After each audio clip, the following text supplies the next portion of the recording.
नमस्कार दोस्तों, आज हम देखने वाले हैं एक बहुत ही महत्वपूर्ण चैप्टर कोशिका जीवन की आधारभूत इकाई का ये जो वीडियो का लेक्चर 1 होने जा रहा है, यानी आप इसे कह सकते हैं कि पार्ट 1 है। इसमें हम देखने वाले हैं कि इसके टॉप MCQ क्वेश्चन कौन कौन है। तो चलिए हम शुरुआत करते हैं। पहला क्वेश्चन है, बायोलॉजी के जनक किसे कहा जाता है। तो इसका ऑप्शन है अरस्तु, बी थियोफेस्टस, सी लेवासिए, डी स्लाइडेन एवं स्वान। तो इसका आंसर हो जाएगा ए अरस्तु। दूसरा नंबर क्वेश्चन है, मानव में गुणसूत्र की संख्या होती है। तो मानव में गुणसूत्र की संख्या होती है 22 जोड़ा, ऑप्शन नंबर बी। अब आते हैं हम लोग तीसरे नंबर क्वेश्चन पर, न्यूक्लियस की खोज किसने की। तो न्यूक्लियस की खोज की रॉबर्ट ब्राउन ने, option number B. Option number B Robert brown.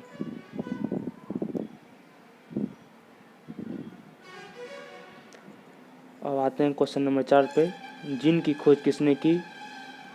तो जीन की खोज की जोहानसन ने, ऑप्शन नंबर डी जोहानसन।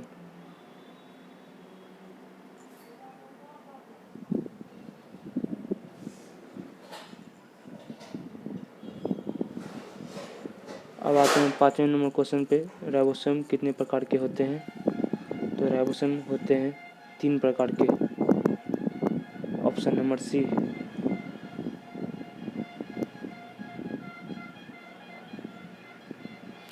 अब छठे क्वेश्चन, मानव की सबसे छोटी कोशिका स्पर्म है। 7वें नंबर क्वेश्चन, मानव की सबसे बड़ी कोशिका। इसका ऑप्शन है पहला स्पर्म, दूसरा ओवम, तीसरा न्यूरॉन और चौथा माइक्रोप्लाज्मा। तो इसका आंसर हो जाएगा बी ओवम। तो चलते हैं हम नेक्स्ट क्वेश्चन पे 8वां, सबसे तेज पुनर्निर्माण कहाँ होता है। तो सबसे तेज पुनर्निर्माण होता है लीवर में, ऑप्शन नंबर ए। 9वां क्वेश्चन, 38 एटीपी बराबर कितना ग्लूकोज होता है। तो 38 एटीपी बराबर होता है 1 ग्लूकोज। 9वां नंबर क्वेश्चन पे थे हम लोग, 38 एटीपी बराबर होता है 1 ग्लूकोज। अब आते हैं 10वें नंबर क्वेश्चन पे, किसने कहा जीवद्रव जीवन का आधार है। तो ये कहा था किसने, हेक्सले ने, ऑप्शन नंबर बी हेक्सले। अब आते हैं हम लोग 11वें नंबर क्वेश्चन पे, प्रोकैरियोटिक सेल के उदाहरण हैं। तो प्रोकैरियोटिक सेल के उदाहरण हैं कौन, वायरस, ए वायरस। अब आते हैं 12वें नंबर क्वेश्चन, यूकैरियोटिक सेल के उदाहरण हैं। तो यूकैरियोटिक सेल के उदाहरण हो जाएगा इसमें ह्यूमन, यानी मानव। तो आते हैं हम लोग 13वें नंबर क्वेश्चन पे, ब्रेन ऑफ द सेल किसे कहा जाता है। तो ब्रेन ऑफ द सेल कहा जाता है, ऑप्शन नंबर ए न्यूक्लियस को। और 14वां नंबर क्वेश्चन, गुणसूत्र की खोज किसने की। तो गुणसूत्र की खोज की वाल्डेयर ने।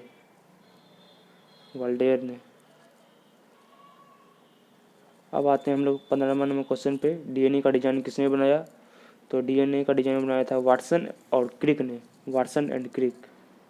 तो ऑप्शन नंबर ए वाटसन एवं क्रिक। अब आते हैं 16वें नंबर क्वेश्चन पे, एनिमल सेल का आकार कैसा होता है।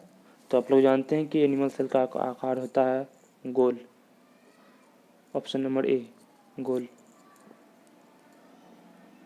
तो चलते हैं अगले क्वेश्चन पे, जीवद्रव का नामकरण किसने किया। तो जीवद्रव का नामकरण किया पुरकिंजे ने। तो जीवद्रव का नामकरण किया पुरकिंजे ने। अब 18वां नंबर क्वेश्चन, आत्महत्या की थैली किसे कहा जाता है। आत्महत्या की थैली कहा जाता है लाइसोसोम को। 19वां नंबर क्वेश्चन, पत्तियों का हरा रंग किसके कारण होता है? तो पत्तियों का हरा रंग होता है ल्यूकोप्लास्ट के कारण। 20 नंबर क्वेश्चन, कोशिका में कंकाल का काम कौन करता है? तो कोशिका में कंकाल का काम करता है endoplasmic reticulum. Option number B, endoplasmic reticulum. अब चलते हैं 21वें नंबर क्वेश्चन पे, चिंपांजी में क्रोमोसोम की संख्या कितना जोड़ा होता है? तो चिंपांजी में क्रोमोसोम की संख्या होता है 24 जोड़ा, यानी कि 24 दूनी 48 क्रोमोसोम होता है। अब आते हैं हम लोग 22वें नंबर क्वेश्चन पे, माइटोकॉन्ड्रिया के आंतरिक दीवार को क्या कहते हैं? माइटोकॉन्ड्रिया के आंतरिक दीवार को हम लोग कहते हैं cristae. Option number A, cristae. अब देखते हैं 23वें नंबर क्वेश्चन, कोशिका विभाजन कितने तरह के होते हैं? तो कोशिका विभाजन होता है कितने तरह के? कोशिका विभाजन ऑप्शन नंबर ए, 3 तरह के। तो अब देखते हैं 24वें नंबर क्वेश्चन, असूत्री विभाजन किस में होता है? तो असूत्री विभाजन होता है प्रोकैरियोटिक सेल में। Option number B, prokaryotic cell. अब आते हैं हम लोग 25वें नंबर क्वेश्चन, समसूत्री विभाजन किस सेल में होता है? तो समसूत्री विभाजन होता है यूकैरियोटिक सेल में। अब 26वें नंबर क्वेश्चन, सजीवों का अध्ययन क्या कहलाता है? सजीवों का अध्ययन कहलाता है जीव विज्ञान। Option number A. 27वें नंबर क्वेश्चन, कोशिका का अध्ययन क्या कहलाता है? तो कोशिका का अध्ययन कहलाता है साइटोलॉजी। ऑप्शन नंबर ए, कोशिका का अध्ययन कहलाता है साइटोलॉजी। ऑप्शन नंबर ए। अब आते हैं हम लोग 28वें नंबर क्वेश्चन पे, कोशिका की खोज कब हुई? तो कोशिका की खोज हुई 1665 में। Option number D. अब आते हैं हम लोग 29वें नंबर क्वेश्चन पे, जीवित कोशिका की खोज कब हुई? तो जीवित कोशिका की खोज हुई 1674 में। Option number D. अब हम लोग आ रहे हैं 30वें नंबर क्वेश्चन पे, रॉबर्ट ब्राउन ने केंद्रक की खोज कब की? तो रॉबर्ट ब्राउन ने केंद्रक की खोज की 1881 में। 31वें नंबर क्वेश्चन, मरे हुए कोशिका को क्या कहते हैं? ऑप्शन इसका नेफ्रोसिस, बी है माइक्रोप्लाज्मा, सी राइबोसोम, डी डीएनए। तो इसका आंसर हो जाएगा ए, नेफ्रोसिस। अब आते हैं हम लोग 32वें नंबर क्वेश्चन, सबसे बड़ी कोशिका। तो सबसे बड़ी कोशिका होता है शुतुरमुर्ग का अंडा। ऑप्शन नंबर बी, शुतुरमुर्ग का अंडा। 33वें नंबर क्वेश्चन, सेल वॉल बना होता है। तो सेल वॉल बना होता है किसका? सेलुलोज का। तो सेल वॉल बना होता है सेलुलोज का। ऑप्शन नंबर ए। अब 34वें नंबर क्वेश्चन देखते हैं, फैक्ट्री ऑफ प्रोटीन किसे कहा जाता है? इसका ऑप्शन होगा ए, राइबोसोम। राइबोसोम को फैक्ट्री ऑफ प्रोटीन कहा जाता है। इसका ऑप्शन हो जाएगा ए,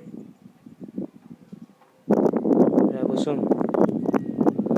अब देखते हैं 35वें नंबर क्वेश्चन, राइबोसोम का कार्य क्या है? तो राइबोसोम का कार्य है प्रोटीन का निर्माण करना, पेड़ पौधे को सुरक्षा देना, ऑक्सीशोषण करना, कोशिका को सूखने से बचाना। तो इसका आंसर हो जाएगा ए, प्रोटीन का निर्माण करना। अब देखते हैं 36वें नंबर क्वेश्चन, सेल मेम्ब्रेन का कार्य क्या है? तो सेल मेम्ब्रेन का कार्य होगा कोशिका के अंदर जाने वाले पदार्थों का नियंत्रण करना। Option number B. अब बढ़ते हैं हम आगे, देखते हैं 37वें नंबर क्वेश्चन, 70S राइबोसोम किस कोशिका में पाया जाता है? तो 70S राइबोसोम सिर्फ पाया जाता है प्रोकैरियोटिक सेल में। ऑप्शन नंबर ए। अब देखते हैं 38वें नंबर क्वेश्चन, 80S राइबोसोम किस कोशिका में पाया जाता है? तो 80S राइबोसोम पाया जाता है eukaryotic cell. Option number A, eukaryotic cell. अब देखते हैं 39वें नंबर क्वेश्चन, गोल्गी बॉडी की खोज किसने की? तो गोल्जी बॉडी की खोज की कैमिलो गोल्जी ने। Option number A. 40वें नंबर क्वेश्चन, गोल्जी बॉडी का कार्य क्या है? तो गोल्जी बॉडी का कार्य है पदार्थों का परिवहन करना। ऑप्शन नंबर ए, पदार्थों का परिवहन करना। अब आते हैं 41वें नंबर क्वेश्चन पे, सेंट्रोसोम का कार्य क्या है? तो सेंट्रोसोम का कार्य है कोशिका का विभाजन करना। ऑप्शन नंबर बी, कोशिका का विभाजन करना। अब देखते हैं 42वें नंबर क्वेश्चन, सेंट्रोसोम केवल किस कोशिका में पाया जाता है? तो इसका आंसर हो जाएगा बी, जंतु कोशिका। अब देखते हैं अगले क्वेश्चन 43वें नंबर क्वेश्चन, पादप कोशिका में कोशिका विभाजन किसके द्वारा होता है? तो पादप कोशिका में कोशिका विभाजन होता है सेल प्लेट के द्वारा, दूसरा सेलुलोज के द्वारा, सी सेल वॉल के द्वारा, डी सेल मेम्ब्रेन के द्वारा। तो इसका आंसर हो जाएगा सेल प्लेट के द्वारा। इसका हो जाएगा आंसर सेल प्लेट के द्वारा, ऑप्शन नंबर ए। अब देखते हैं 44वें नंबर क्वेश्चन, सेंट्रोसोम की खोज किसने की? तो सेंट्रोसोम की खोज की ए बोबेरी ने। सेंट्रोसोम की खोज किसने की? बोबेरी ने। अब देखते हैं 45वें नंबर क्वेश्चन, लाइसोसोम का कार्य क्या है?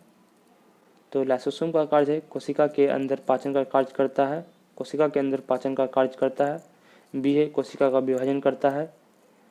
सी है कोशिका को एनर्जी देना। डी कोशिका को मार देना। इसका आंसर हो जाएगा ए, कोशिका के अंदर पाचन कार्य करता है। कोशिका के अंदर पाचन कार्य करता है, ए। अब देखते हैं अगले क्वेश्चन, लाइसोसोम की खोज किसने की? तो लाइसोसोम की खोज की डी डुबे ने, रॉबर्ट ब्राउन ने, रॉबर्ट हुक ने, अरस्तु ने। तो इसका आंसर हो जाएगा डी डुबे ने। इसका आंसर हो जाएगा ए, डी डुबे ने। अब देखते हैं 48वें नंबर क्वेश्चन, न्यूक्लियस में कितना प्रतिशत प्रोटीन पाया जाता है?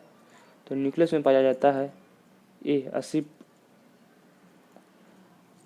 न्यूक्लियस में पाया जाता है डी 80% प्रोटीन। इसका आंसर हो जाएगा डी। आज के लिए इतना ही। हम लोग इसी तरह नए नए टॉपिक पे इसी तरह के क्वेश्चन लाते रहेंगे, तो बने रहिए मेरे चैनल पे। मिलते हैं नेक्स्ट वीडियो में। धन्यवाद।